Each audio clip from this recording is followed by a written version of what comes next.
Hello everyone, my name is Chance Sweeney, and I am a student at the University of Advancing Technology in Tempe, Arizona, and I'm going to be showing you how to make a moving platform in Unity. So if we look in Unity real quick, you can see that I have a basic scene set up with the FPS controller and the platform. If you don't have the FPS controller, this can be found in the standard asset bundle in the asset store, which is a free bundle. So if you don't know where the FPS controller is in this bundle, once you have it installed, it'll be under standard assets, characters, first person characters, prefabs, and then you can just drag that into the scene. But make sure you don't have the main camera, otherwise the FPS controller will not work. Now, if you can also tell, I'm not using the default layout. I prefer the tall layout, but you can use the default layout all you want, that is just fine. But one other thing we will need is the animation window. So to find that, we just go up to Window and click Animation. And I'm going to put this right down here. This is the window we will need to actually animate the moving platform to move. But it is not that simple. So let's make our platform. I'm going to go to GameObject, 3D Object, Cube. Make sure it's on the same level as my other platform that I created earlier.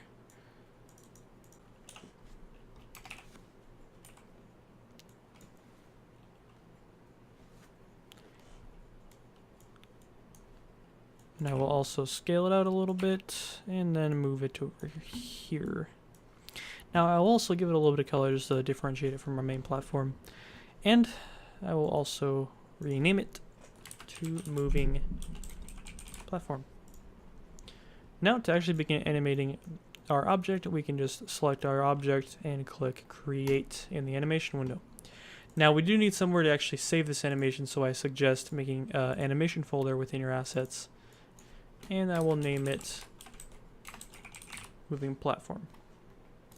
Simple. Now, as you can see, the animation window has changed, and we have this little timeline here. To actually begin animating this thing, we can just click Record, and it'll now copy all our movements into keyframes.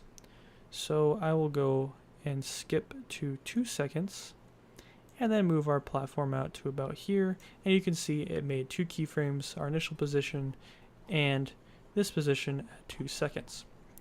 And that's all I want our platform to move out to, so I'm going to go to 4 seconds and then copy our original keyframes there. So now we have this perfectly looped moving platform. Now once we're happy and done with it, we can click the record button again, and now we can also, once we're out of recording, we can do this in recording too, but if we want to, we can slow down this animation by moving these keyframes out a little bit. And you can animate your platform however you want. This is just a simple animation I'm going to do for the sake of the tutorial.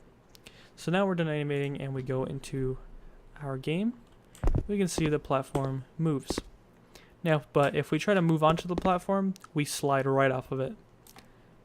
And this is a huge issue when it comes to, I don't know, making obstacle courses or whatever games you want to make. So I will show you a quick fix to this.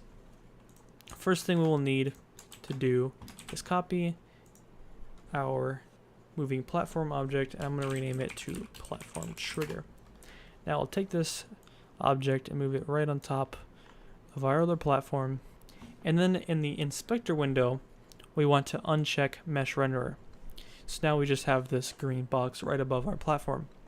Now the most important thing we want to do here, if we go back to the inspector, is to check mark is trigger, because we'll need this in when we later make a script for this. But that is all you need to do for now. We also want to remove the animator component, because when we don't need that, and 2, it'll break the script. So once we have that done, we can move our platform trigger right under moving platform, and they will be attached to each other. Whoops, did not mean to click play. And now if we look at the animation, they are both attached to each other and move with each other.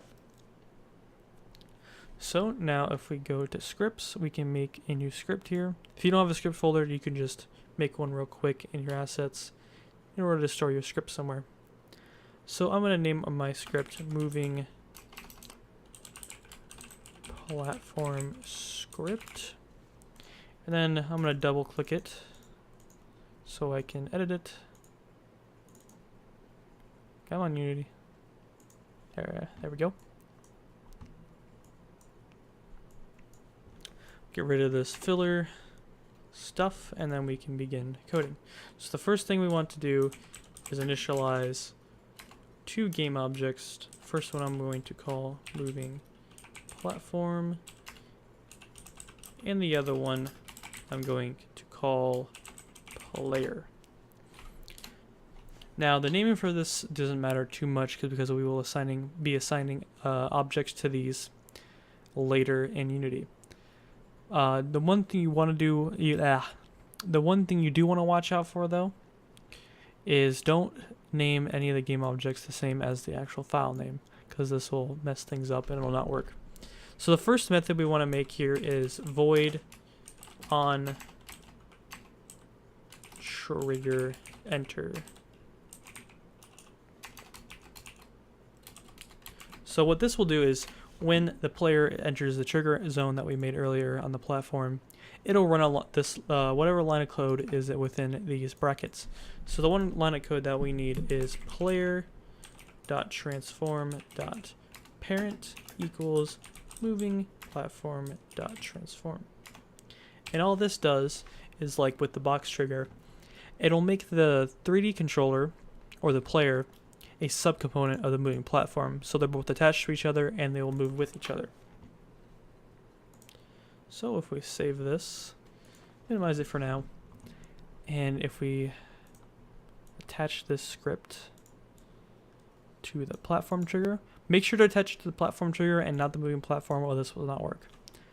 And you will see that there are two game objects that it's asking for. So all we have to do is drag our moving platform to moving platform and our FPS controller to player. So if we go into our game real quick and we try to move onto the platform, we will see that we become part of the platform and we move with it. If you look in the hierarchy, the FPS controller is now a subgame object of the moving platform. But if we try to move off of it, we will be stuck in the same animation as a moving platform. Now, in order to fix this, we can open up our MovingPlatformScript again.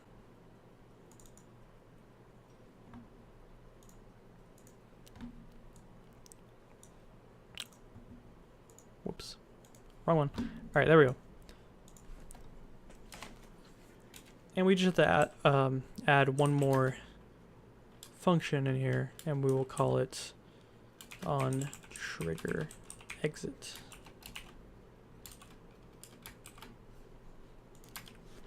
Now what this will do is, once the trigger is exited, it'll run the line of code that is within it.